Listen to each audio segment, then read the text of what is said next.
Sustainability has always been the core of our business from the very get-go. We just didn't really communicate it in the beginning because it just felt wrong to me. I really can't explain why. It just felt like I'm taking advantage of the women that we work with by telling their stories. In some way, it felt that they were not my stories to share, despite the fact that they were filled with, resilience and grit and amazingly inspirational. But then I realized one thing. If I did not share their stories, they would forever remain buried and they deserve to be heard. So the world needed to hear about these women that we work with. So I figured if they inspired one more person other than myself, it would be worth it. So really the inspiration behind, embracing sustainability fully were actually the women that we work with, the women single parents especially.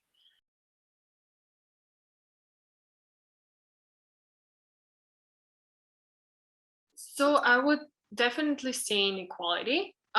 Being a seamstress is a profession that's not really, appreciated unless you're working in a luxury ateliers in places like Paris and London, where seamstresses are really considered to be artists.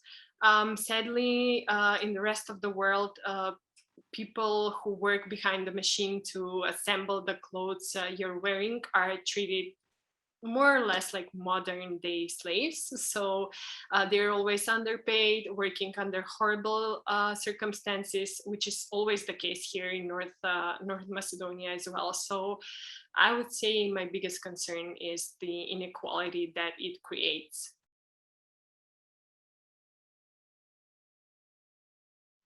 So I founded the company back in 2013. Back then, it started as a marketplace for local designers, which quickly expanded to cover international designers from all over the world. So we were practically doing what you guys are doing right now.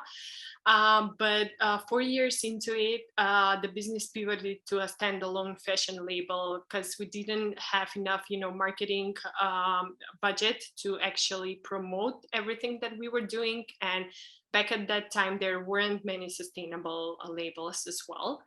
So the shift to actually go to actually launch the standalone fashion label was driven by my desire to make an actual change in the society that I live in. At the time, I was working with a woman-run studio, and the seamstress I was working with became a single parent. So, as someone who was working, extra hard to provide for her child, I was really impressed by her strength and her will to and tenacity to make this happen, to create better circumstances for her child than she was born in. So this made me think, long and hard about what kind of legacy I wanted to actually have with the business that I was growing. So that's when I actually decided to make Bastet Noir a socially responsible brand. As the business grew, so did our community of women single parents. So today we are proud to say that we are collaborating with 5 women-owned studios who are either operated by women single parents or women micro entrepreneurs. So I guess if there was one thing I would like for potential customers to know is that we are definitely a brand with a soul. We care deeply about our small community of women single parents we work with and the women micro entrepreneurs as well. So by supporting them in every way possible, we've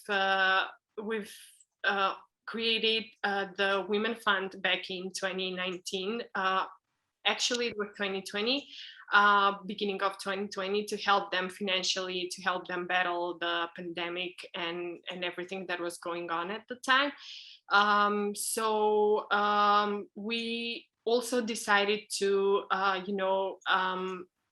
abandoned the idea of producing the clothes in the way that the production is always done. You held inventory of regular sizes. So decided to change that and make everything made to order and everything according to our customers' measurements. So I guess, yeah, those are the three things that I would say make us very different from other labels right now. We would probably like to be able to start offering a subscription-based rental model directly on our site. This is actually a project that we really would like to develop in 2023. Um, but we are a very small brand, so we are going, step by step. So hopefully by 2023, we would be able to introduce that as well. So we basically work with dead stock materials, which are tossed away by fashion companies. In North Macedonia, there are a lot of production companies that that are suing for the bigger fashion labels.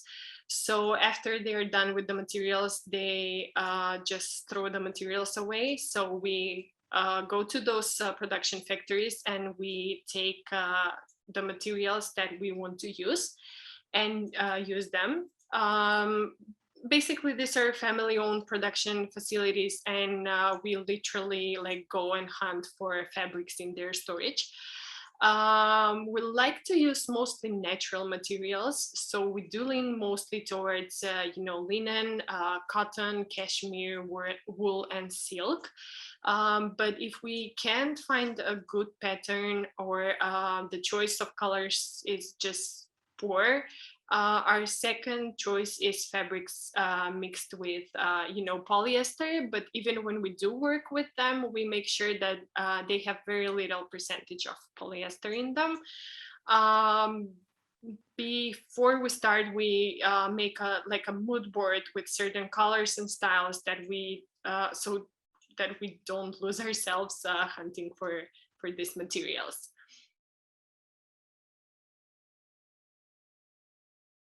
Well, we do everything according to measurements, and we don't hold any inventory apart from the fabrics that we work with. Everything that's produced is produced after an item is actually ordered. We always use on-demand production, which makes Bastet Noir, I would say, an extremely sustainable label and very different from what other fashion labels are doing at the moment. We also work, as I mentioned, with women-owned studios operated by women, mostly by women single parents and women micro-entrepreneurs. And the orders they receive through us help them earn much more than the industry's average of $300 monthly average of $300 that they would receive otherwise if they would have worked in a production facility. So which actually makes it possible for our label to address, issues like intersectional environmentalism and social responsibility. All of our production studios we work with are located within like a 10 kilometers radius from our main office, which makes it possible for us to, use bikes to pick up materials for delivery instead of cars. We sometimes go by foot as well. So just a few months ago, we also started using carbon neutral shipping.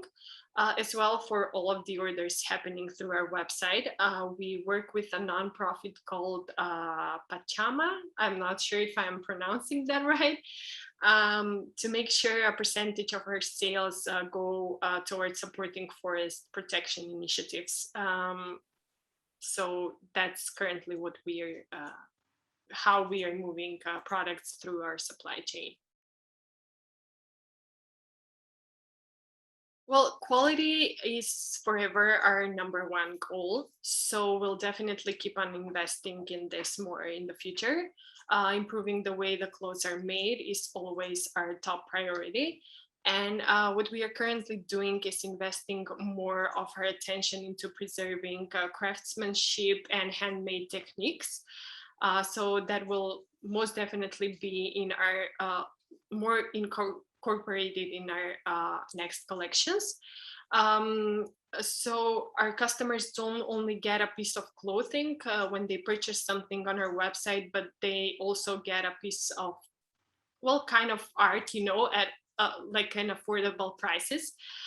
We do believe that our customers, as well as all of our potential customers, should get the top quality for every dollar spent. So we are most definitely, this is our top priority at the moment. So every collection, once it's made and photographed, is followed by a behind-the-scenes blog post, which unravels all the details on how it's made, the fabrics that were used, the inspiration behind it, the people involved in the making of it.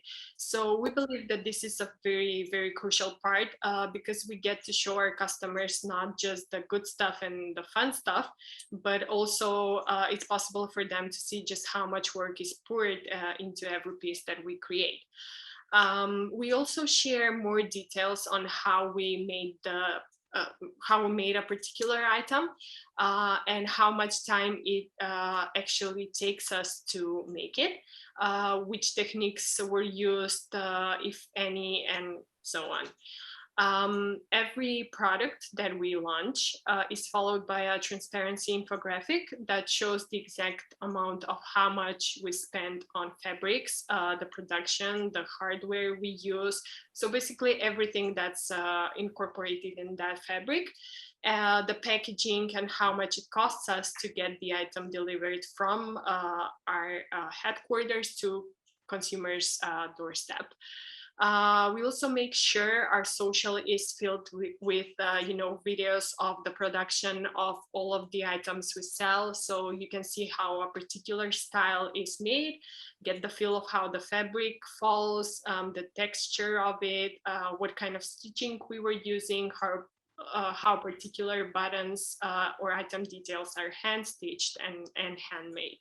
So everything we do is actually documented so our customer can get a better picture of what goes on behind the scenes.